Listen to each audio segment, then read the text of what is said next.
The Orioles make a trade with the Yankees to pick up a catcher?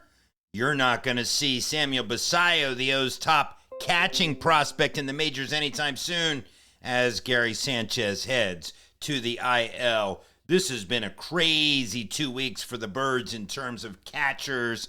It has been an absolute mess. Right now, in the majors, there are 12 catchers on the IL.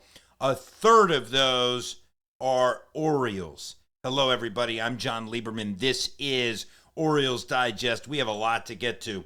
The Birds trade for a catcher, even though they have the top prospect in all of the land at catcher sitting at AAA, mashing. Why didn't they call up Samuel Basallo? We will get to that. Plus, Basallo isn't going to see the light of day anytime soon in the majors. We'll talk to that. But his roommate, however, Dylan Beavers down on the farm, is killing it. We'll talk about why you may see Dylan Beavers before you see Samuel Basallo. And also, I want to talk again about Vimeo Machine. He is an absolute machine down in the minors. He is mashing it. Please do all the things like subscribe. This is Orioles Digest. We're here all season long. The Birds, we're still pending the outcome of today's game, although they are leading the Braves as we come to you right now.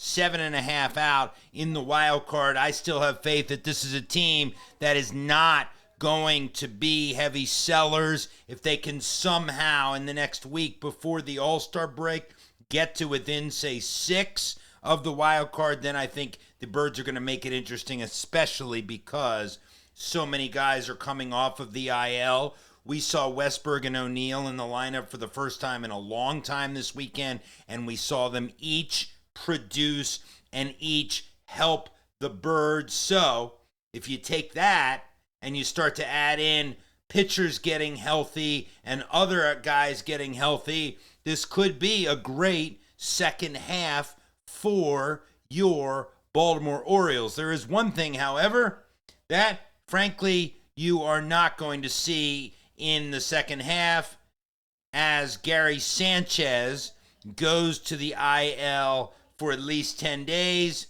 The Orioles pick up this man, Alex Jackson, from the Yankees. We're going to get to more on Jackson in a bit. But basically, the Birds trading for Jackson. Been in the MLB for 5 years. He's played for the Braves, the Marlins, the Brewers, the Rays.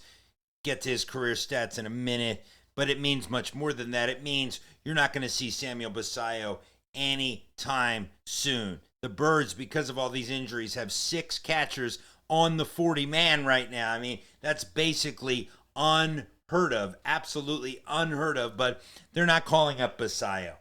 They've already promoted Maverick Hanley, he's hurt. Called up Chadwick Trump, he's hurt. Signed Jacob Stallings, who's still up and playing. Added David Benuelos, and now acquired Alex Jackson. So who is Alex Jackson? Alex Jackson is a career 132 hitter with a 456 OPS over 124 career games. This year, he's hitting 226 with 7 doubles, a triple, 10 homers, 34 RBIs, and a 772 OPS for AAA Scranton Wilkes-Barre in the Yankee system. So good numbers this year for the most part, but nevertheless, not a Samuel Basallo type prospect.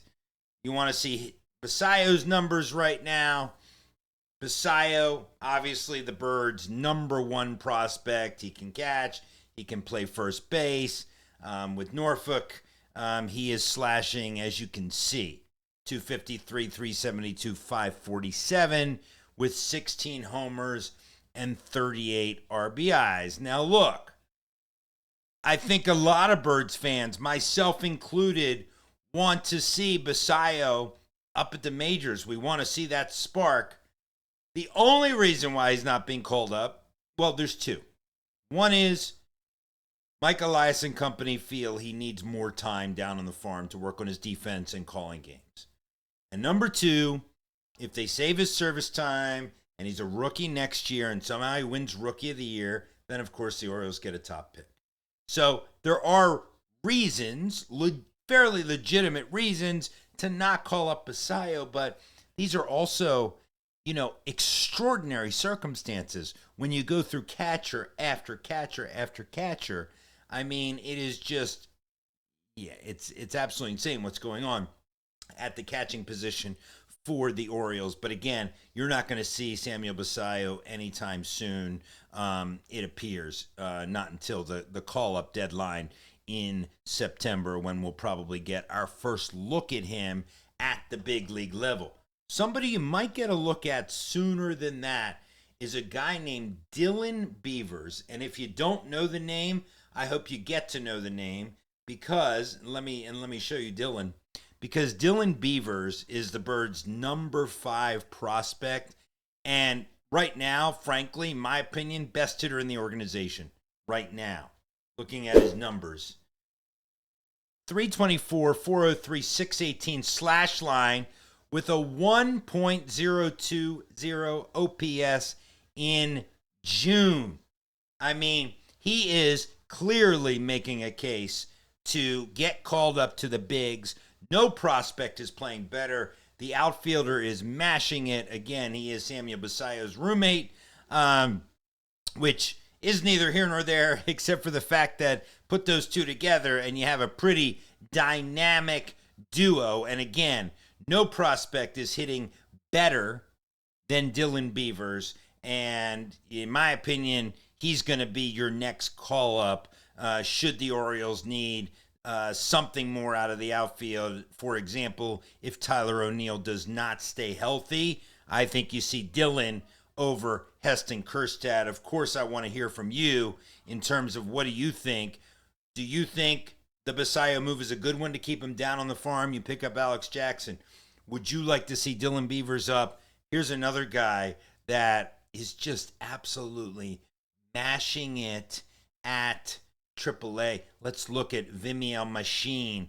This is from yesterday as he cranks yet another ball very, very, very far out of the ballpark down there in AAA Norfolk. And let's look at his numbers, if we can call those up real quick. I just want to look at those numbers so you can see them.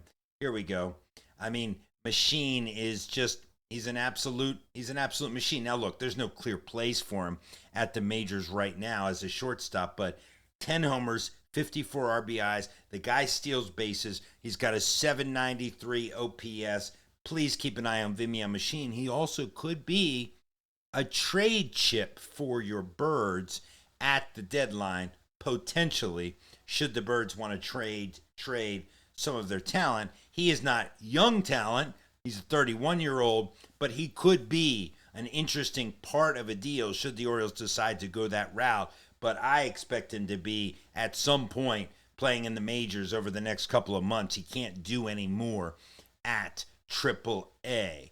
That is the situation. I'm Jon Leiberman. This is Orioles Digest.